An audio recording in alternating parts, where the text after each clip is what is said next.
Good day everyone. I am Elakkiya, Assistant Professor from Department of Psychology in Theivanai Ammal College for Women, Autonomous Villupuram. Today we will embark on the exploration of one of the most fundamental aspects of human cognition, memory.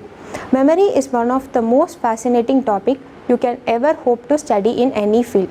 Our every survival depends on our ability to remember who we are, who others are, our past experience, which is safe, which is dangerous, etc.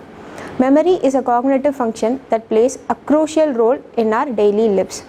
It is a process by which information is encoded, stored, retrieved in the brain.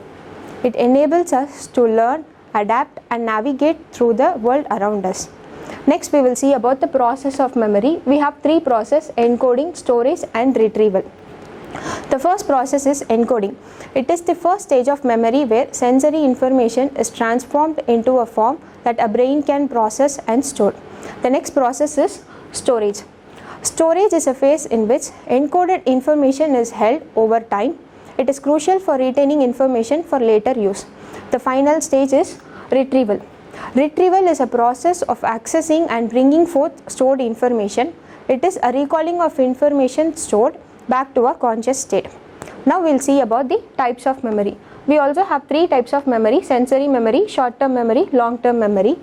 Sensory memory is the initial stage of memory processing where information from our senses is briefly registered.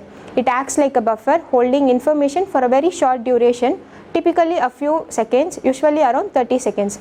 So next is it has two types: iconic and echoic memory.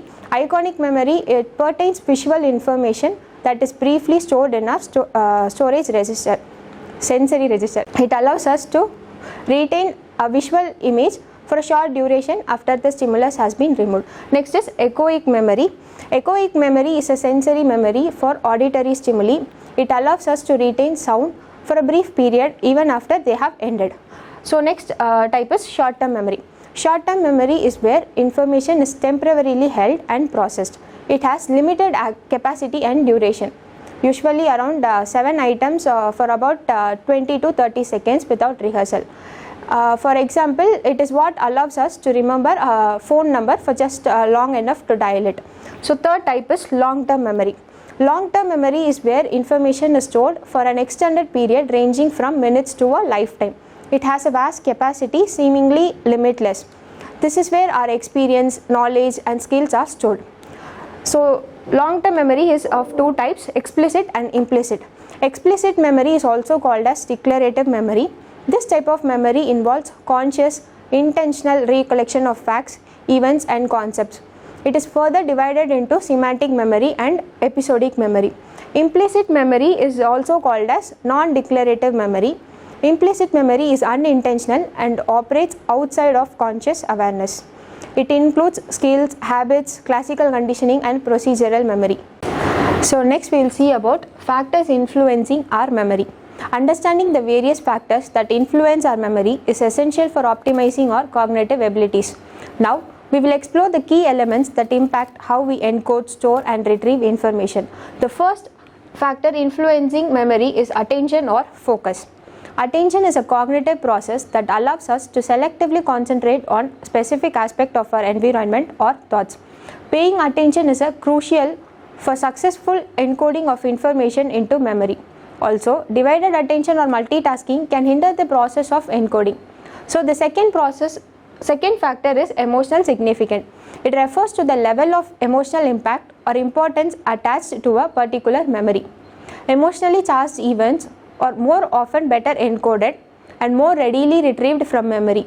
This phenomenon is known as emotion-induced memory enhancement effect. The next factor is depth of processing. It refers to how deeply and thoroughly information is processed during the encoding. Shallow processing focuses on superficial characteristics, while deep processing involves understanding the meaning. Memory processed at deeper level tends to be retrieved more easily. So the next one is interference. Interference occurs when the presence of similar or conflicting information hinders the encoding or retrieval of a memory.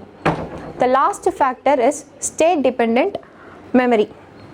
This is a phenomenon where our internal physiological or emotional state during encoding affects retrieval. Memory encoded in a particular state, such as being happy, sad, etc., are often better retrieved in a similar state. So these are the crucial factors affecting the memory. Recognizing these and applying these factors in our learning and daily lives can significantly enhance our memory capabilities.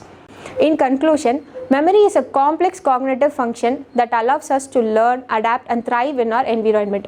Understanding the different types of memory and the factors that influencing them helps us enhance our cognitive abilities and overall quality of life. Remember, a well-nurtured memory is a powerful asset. Thank you. உலகத்தரமான கல்லூரி உங்கள் ஊரில் Deivanai Ammal college for women autonomous Viluppuram. உங்கள் எதிர்காலம் உங்கள் கையில்.